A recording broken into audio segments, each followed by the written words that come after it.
Mire, precisamente el día de hoy vamos a empezar con esta sección para tratar de entender juntos los temas que están importantes, los temas de los cuales tratan los analistas, el círculo rojo, y que a veces están alejadas la realidad de nosotros mismos, la buena información o la información objetiva. Vamos a ponerle, como siempre, la información sobre la mesa. El lema, uno de los lemas de este noticiario es: no le decimos qué pensar, sino que piense con nosotros. Por eso lo que vamos a hacer es darle toda esta información.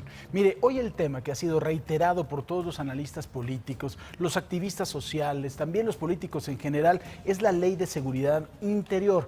El principal punto controvertido, como usted lo ha escuchado ya en muchas notas, es si con la aprobación de esta ley se puede llegar a militarizar al país.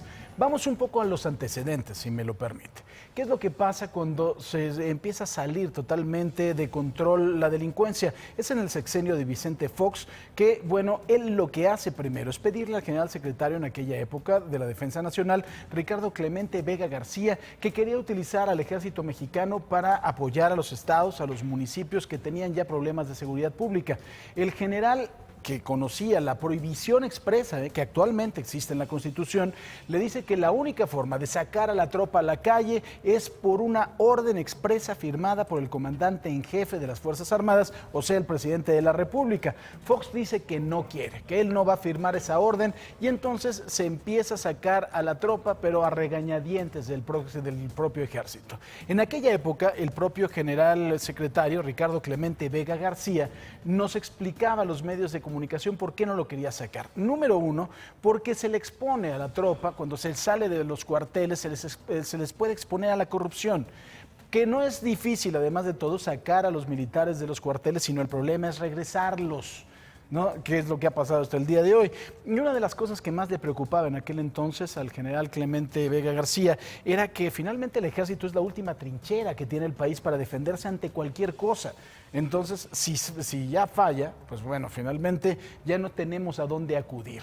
Y la señal es muy grave para todo el país, evidentemente. Ahora, ¿cuáles son las razones que tiene la Ley de Seguridad Interior a favor? Los que dicen que sí hay que aprobarla.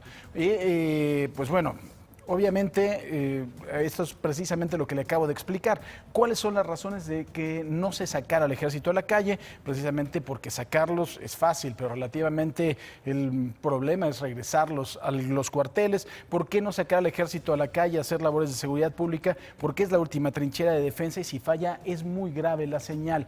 Ahora, ¿qué es lo que son las razones en favor de la Ley de Seguridad Interior? Los que dicen que sí debe de aprobarse esta ley. Primero, que se debe de acabar con la discusión constitucional de intervenir o no las Fuerzas Armadas en materia de seguridad pública, porque hay prohibición expresa. Incluso también hay un procedimiento al interior de la Suprema Corte de Justicia, hay una contradicción de tesis, pero finalmente ha prevalecido la interpretación del máximo Tribunal Constitucional de que sí se puede sacar al ejército a la calle. Número dos, habría que darle también un marco normativo a los de protección, obviamente a los militares que se están agarrando a balazos, que están envueltos en una acción de violencia, que están luchando en contra de la propia delincuencia. O sea, cuando finalmente están agarrando a balazos y si no tienen de alguna forma un marco normativo que los pueda proteger, pueden acabar en la cárcel.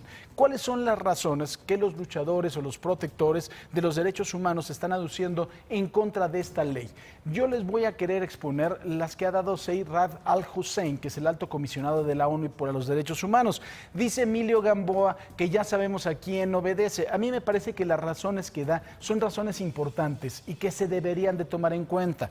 Número uno, dice este hombre, el alto comisionado de las Naciones Unidas para los Derechos Humanos, que se debilitan los alicientes para que los estados y municipios cumplan con su responsabilidad de dotar de seguridad a los ciudadanos. Es decir, la responsabilidad de la seguridad pública es del propio estado y del municipio. Si ya les mandan al ejército, ¿qué es lo que hacen algunos gobernadores y algunos presidentes municipales? Se clavan la lana en materia de seguridad, eso es lo que dicen, y ya no va a haber el aliciente de que ellos cumplan con su chamba. Número dos, Dentro de esta propia ley, en algunas circunstancias particulares, las autoridades civiles quedarían supeditadas a los mandos militares y eso para ellos también es un asunto muy grave, que jamás se debería de supeditar una autoridad civil, una autoridad electa por el pueblo, a los mandos militares. Y también él lo que dice, el alto comisionado de las Naciones Unidas para los Derechos Humanos, es que no ve una supervisión adecuada para que se respeten los derechos humanos cuando el ejército o las Fuerzas Armadas hagan tareas de seguridad. ¿Qué dice la ley? Como ya también se lo había comentado, al interior, a lo mejor en contra o para tratar de prevenir esto. Uno, que la intervención de las Fuerzas Armadas en los estados se hará a petición del presidente de la República, de los gobernadores o de los congresos locales. Eso es lo que dice la ley.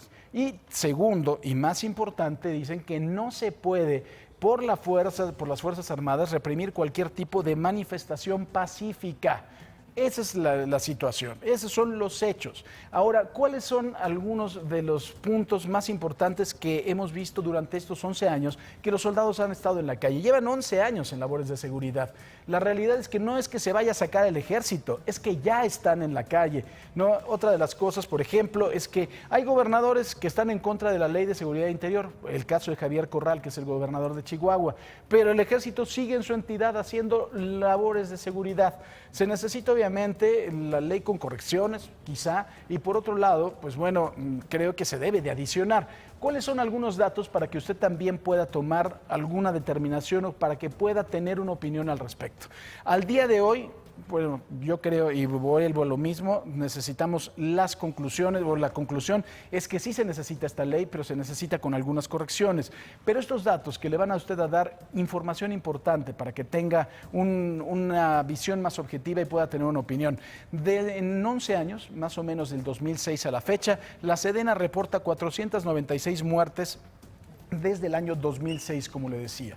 Entre el año 2015 y 2016, imaginen nada más, el 49.7% de los efectivos de las Fuerzas Armadas, es decir, del Ejército y de la Marina, están participando en la lucha en contra del narco y del crimen organizado. Estamos hablando de 52.194 elementos del Ejército y 10.927 elementos de la Marina Armada de México. Es una cantidad muy importante y si hablamos de forma ocasional, o sea, no todos los días como una labor en contra del crimen organizado, estaríamos hablando de 133.394 elementos de la Sedena y de la Marina que han participado en acciones en contra del crimen organizado. Del 2006 al 2016, ya hablando de violaciones a los derechos humanos, la Comisión Nacional de los Derechos Humanos tiene registradas 12.408 quejas de violación a los derechos humanos por parte de las Fuerzas Armadas, pero solamente se han acreditado violación a los derechos humanos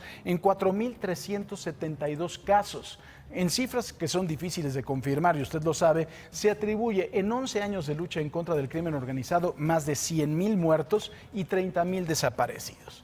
Estos son los hechos, usted los tiene sobre la mesa, sí o no a la Ley de Seguridad Interior. Las razones por las que sí, se necesita un marco normativo, se necesita también tener un marco en el cual el Ejército pues, pueda seguir con esas labores de seguridad, las razones por las que no, la autoridad civil supeditada a la autoridad militar y por supuesto la posible violación a los derechos humanos. Usted tiene la información, por supuesto, y usted es el que tiene ya la mejor opinión. ¿Qué le parece si la comparte con nosotros a través de Twitter, @imagen_sea, @Francisco Sea? Vamos a platicarlo. Aquí están los hechos, aquí está la información y no le decimos qué pensar, sino que piense con nosotros. Hacemos una pausa y volvemos con usted.